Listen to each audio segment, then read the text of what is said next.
Thank you, everybody, and thanks for coming back. I know it's very hot. This is a very short recital. It's a privilege for me to play such a short recital to you. Normally I have to play for 2 hours or something. So I've chosen, tomorrow morning I'm going to chair a panel. I'm really looking forward with some fantastic speakers. And I've chosen 3 female composers to play to you and to talk to you a little bit about. The first is Mary Lou Williams, much overlooked, great jazz composer, band leader and pianist who died in the 1980s. The second is Eleanor Alberger, the great British-Jamaican composer who's a very close friend of mine, and I'm going to play you actually a piece of hers, and then I'm going to finish with someone who needs no introduction, Nina Simone. Now, each of these fantastic women composers come with a tremendous backstory of obstacles in their way and leadership and failure and difficulty, and I am emotionally very attached to all of these composers. I'm going to start with Mary Lou Williams, who's probably least known to you. She was born in Georgia and became a very well-known, brilliant jazz pianist from the 40s onwards, absolutely virtuoso, sensational, but very interestingly wrote orchestrations for Duke Ellington and absolutely operated in this male world.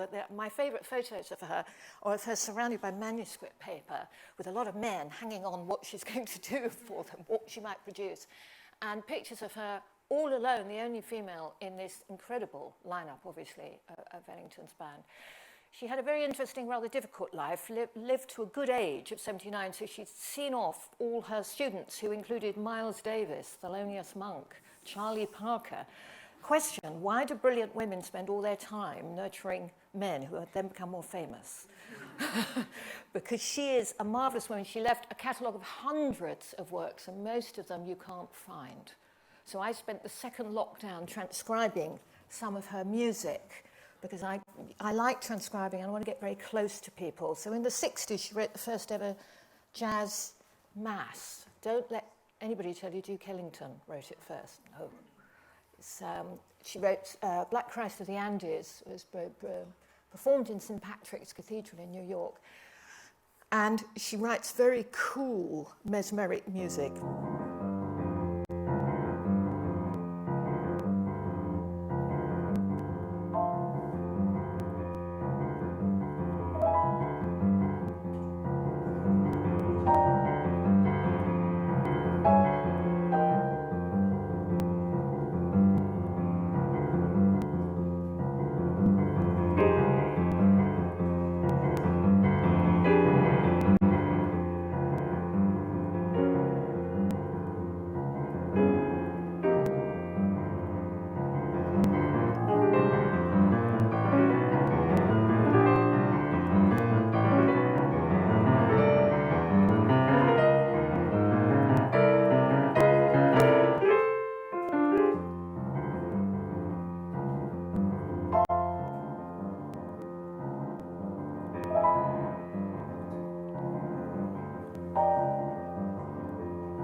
So that's a cool period. You see, thank you. I haven't got time for applause. I've got to get through this in 25 minutes. So in the 40s, she wrote what she's called her classical suite, which is called Zodiac Suite, and she wrote it for friends. She had a fantastic relationship with her other male colleagues. I mean, brilliant people she worked with. She worked wonderful, unlike Nina Simone, actually, who had difficult relationships with her musicians.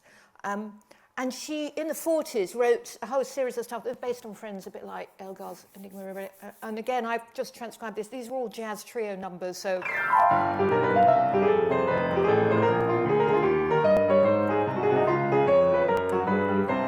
So this is all her having fun.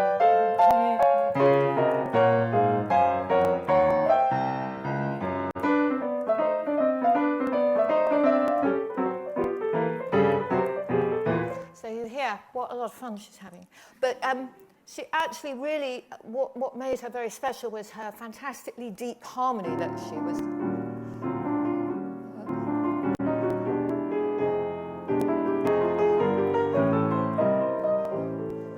And this particular piece ends with these kind of Messiaen-like harmonies.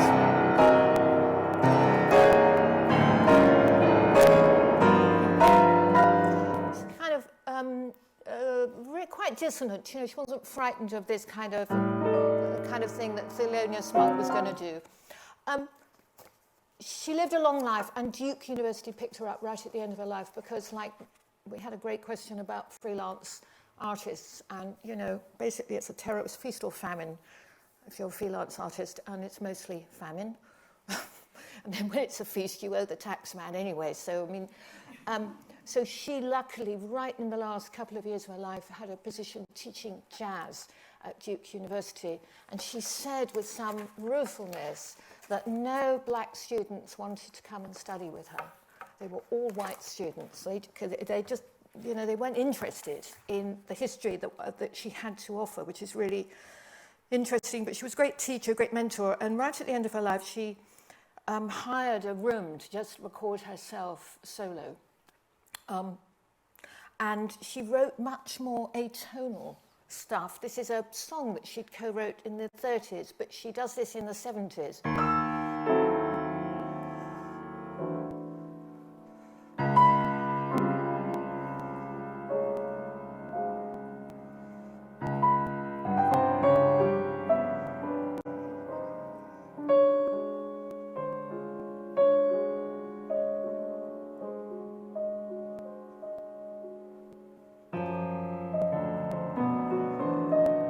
Just like Ives. And here's the song.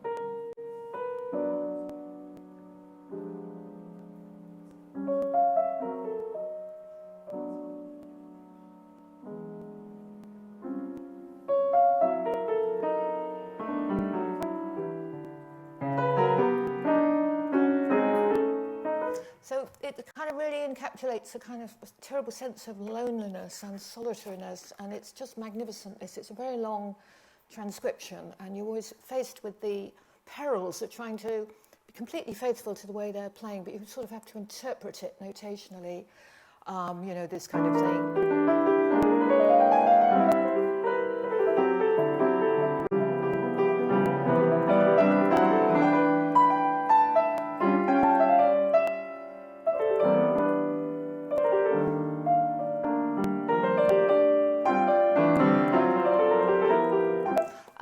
And she ends the way she began, with this rich harmony and then an absolute nod towards blues, which is where she came from.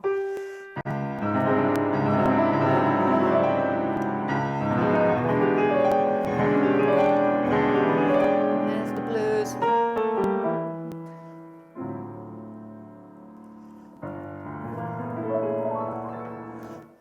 And I find actually with women composers, they're very, very good at weaving in lots of different aspects of their lives. And I want to play you, as an example, Eleanor Alberger's magnificent piece, which she had forgotten she'd written.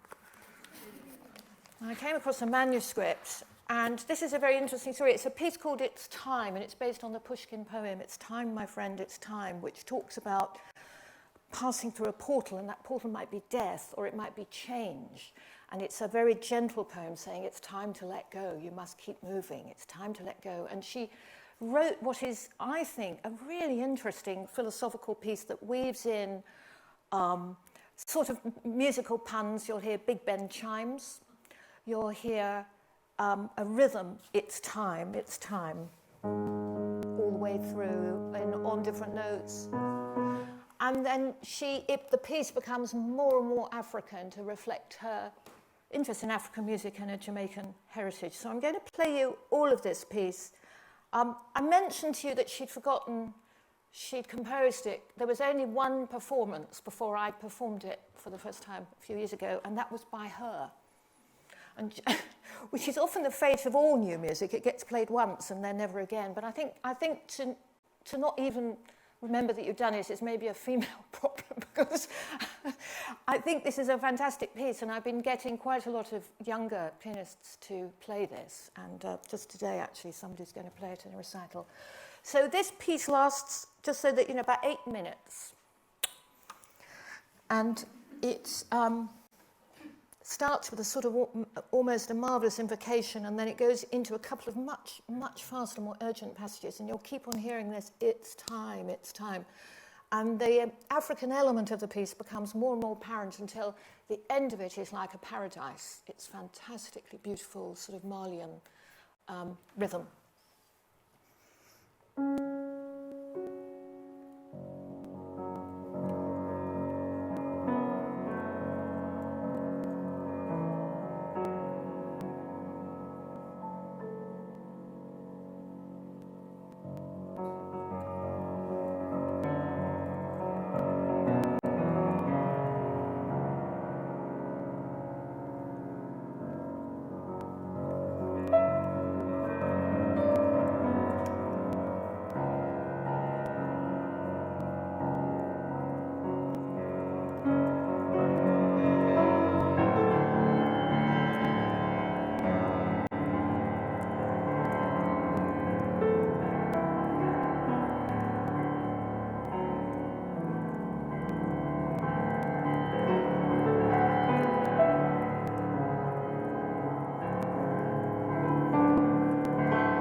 Thanks very much. I should say, actually, Eleanor turned 70 a couple of years ago, and she's absolutely fantastic orchestral writer. She wrote a big choral piece for the last night of the proms, and she was a fantastic pianist when she was a young woman. She came over from Kingston, and went to the Royal Academy of Music when she was 18, which I think she found a rather interesting experience.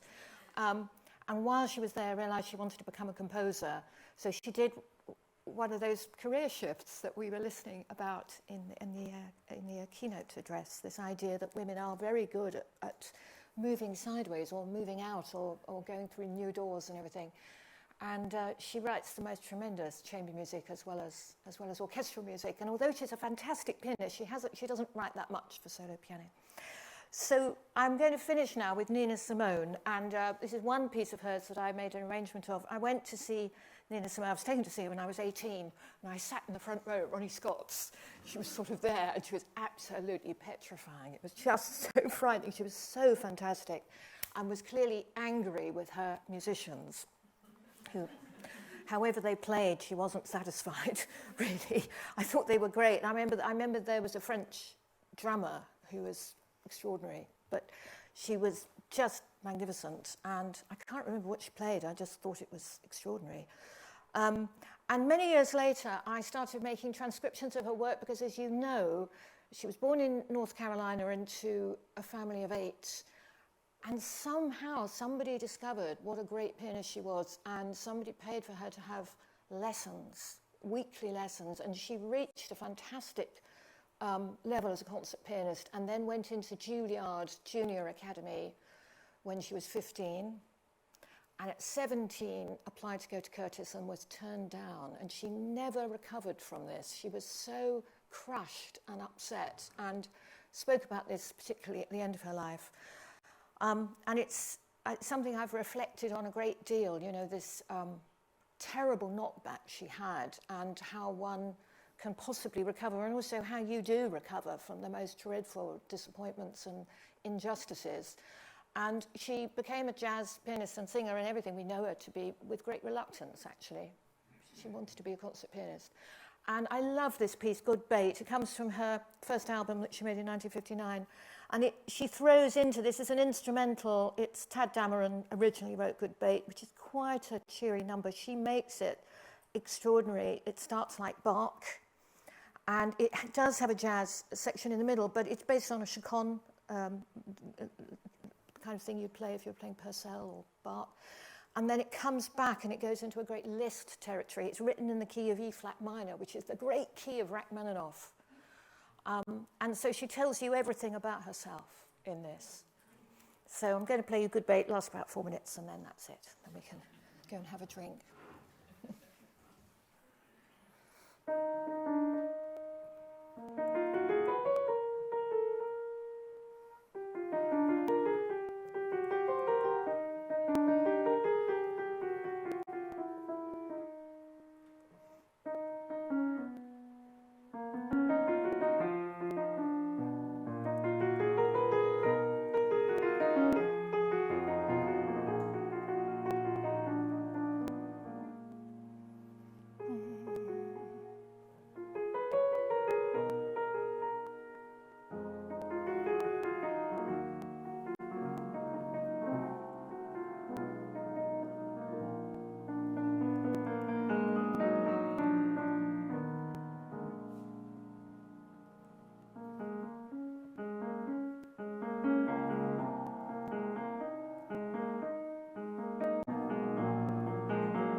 Thank you so much. Thanks very much. Thank you.